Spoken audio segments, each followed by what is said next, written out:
আসসালামু আলাইকুম, welcome back to my channel Iramoni blog. আশা করি আপনারা সবাই ভালো আছেন। আমিও আল্লাহর অশেষ রহমতে অনেক ভালো আছি।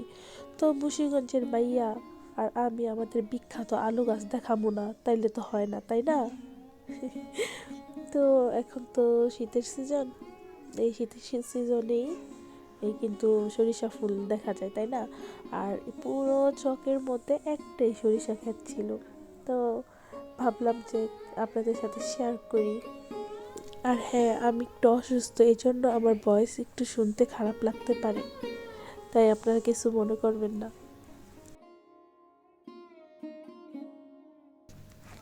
আর আমাদের ভিডিও যদি আপনাদের ভালো লেগে থাকে তাহলে অবশ্যই আমাদের চ্যানেলটি সাবস্ক্রাইব করে আমাদের পাশে থাকবেন।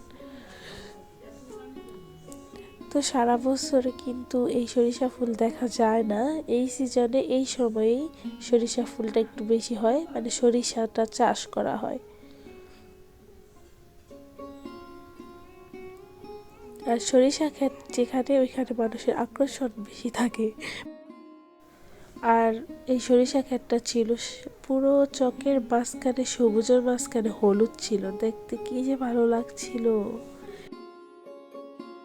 তো পাশেই আলু গাছ এখনো তেমন বড় হয় নাই, কিছু কিছু জায়গায় এখনো আরো ছোট, কিন্তু এখানে একটু বড় দেখা যাচ্ছে। কিছুদিন পরেই আলু তোলা হবে, তখন আপনাদের সাথে আমাদের মুন্সিগঞ্জের বিখ্যাত আলুগুলা শেয়ার করব।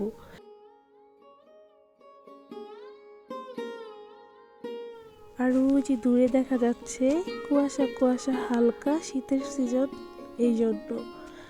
আর এই ক্ষেতের পাশেই ছোট্ট আরেকটা সরিষা ক্ষেত, এটার মধ্যে একদম ছোট, কিন্তু এটার মধ্যে তাড়াতাড়ি ফুল চলে আসছে, পাতা নাই। তো আজকের ভিডিওটি এ পর্যন্তই। আপনারা সবাই ভালো থাকবেন, আমাদের পাশে থাকবেন। আল্লাহ হাফেজ।